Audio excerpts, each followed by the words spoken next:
Good Sunday morning and welcome to Inside Tennessee. I'm one of your moderators, John Becker, and we're going to talk about the state of the parties in Knox County. And to kick off our discussion, we want you to take a look at this map. This is president by precinct in 2020. So take a look. Donald Trump winning Knox County 57% to Joe Biden's 41% in 2020. And as you see, the deeper red means more people voted for Donald Trump. The deeper blue means more people voted for Joe Biden. So why is this important?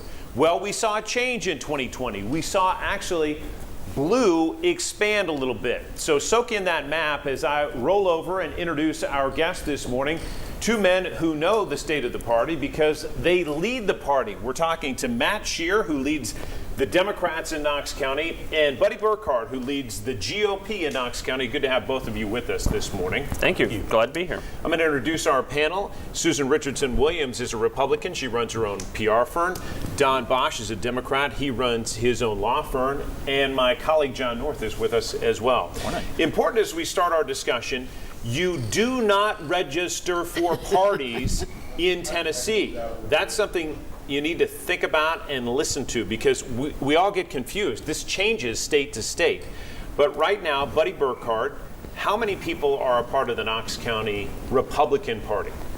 How many people? How many members do you think there are would consider themselves GOP Republicans? I looked at the voter data yesterday and I found 34,000 some odd registered voters in Knox County.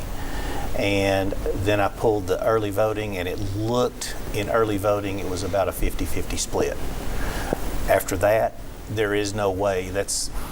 Another discussion is closed primaries. How do you bona fide to close your primaries? It's very difficult. Matt Shears, how many Democrats do you have in Knox County? Again, like Buddy said, it's hard to say. I think that Joe Biden on that map, it showed that he had about 91,000 votes. Of course, those are some Republicans that are voting for Joe Biden, independents.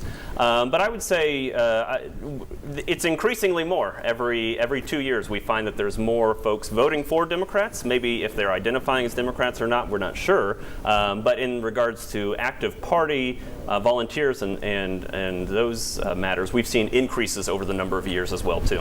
We flipped a coin to see who would get the first formal question, and you won, Matt. So I'm going to ask it to you. In 30 seconds, what is your party platform? Yeah, our party platform is what we try to do is be very hyper-local on what we're running on. So here locally, we're running for good public schools. We are running for greater access to health care. We're running for good and efficient government. We're running for a community that lifts up those that need to be lifted up and also embodies the values of community, of equality, and of prosperity as well. Buddy Burkhardt, your party's platform.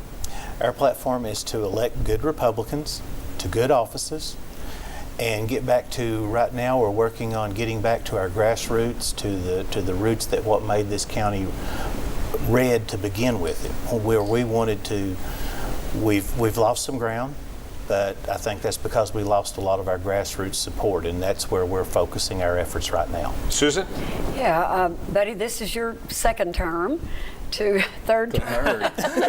Look at the white hair. I know. Oh, well, this was an interesting convention because there was opposition. Yes. And both sides turned out their voters. But why did you want to do this again? In your acceptance speech, or your nomination speech, you said, I finished 4 years, thank goodness, and yet here you are, you're running again. So tell me why you wanted to do this again. I was coerced. That's always mental a good illness reason. could be part of it, yeah. I'd been out for 4 years, life being what life is. I was out for 4 years. They started on me last November. People calling, saying you need to do this, you need to do this. And 2 weeks before the convention, I got a phone call from a man, and he made a very compelling argument. And I said, okay, I'm in. That's it. So what is your first goal? What are you going to do as this newly elected party chairman? I want to bring our precincts back. You were at convention. Yes. It was mass convention works, but it is also a little bit troublesome, and that gave our grassroots people reason to get out there and work and do. So I want to bring back my very first thing, and I've been working on it for a good part of today, is getting our precincts back in effect, getting people in the communities working, which also brings in the people that are moving here, get them integrated, get them introduced to their community, their county government, their city government, and make sure that they have connections to get their answers. Well, buddy, Matt, I was just going to follow up with Matt. So what's your number one priority this year? Yeah, our number one priority is the grassroots precinct level organizing. I mean, not to echo what Y'all gotta Buddy run says, into but each that's other along the yeah, way. we'll see out there on the pavement. Absolutely. But we want to make sure that we have our folks in every precinct that are on the grassroots, because that's what political organizing is. Yes, It's not the razzle dazzle of commercials and all of that sort of stuff. It's grassroots, the people in the community, and so that's what we really want to focus on. And then, of course, fundraising. We've been able to raise over $100,000 the last 3 years, and so we want to keep that up. And then the third thing is recruiting credible candidates to run, because we wholeheartedly believe that we need to keep pushing to run as many candidates, as many qualified candidates, and as many races as possible. And I might add, you all have done a good job of that. I think our party has some good candidates, but the Democrats, for the fewer numbers that you have put up some really good candidates. So I would give you kudos for that. buddy, I want to go back to something that Susan was touching on. Your third term now as head of the local GOP. I think all of us would probably agree that Daniel Herrera's stint as your party chair was not the most successful stint. There was a lot of criticism of Daniel and things he did. How much did that influence you maybe in coming back in to right the ship, so to speak, if it needed righting?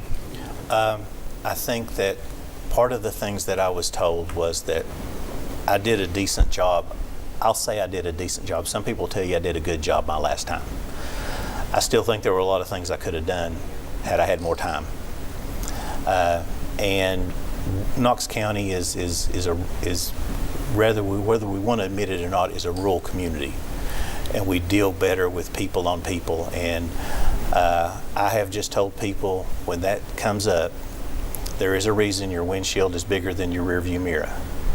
You got to know what happened behind you, but you got to look forward and look at the big picture and move forward, and that's what I intend to do.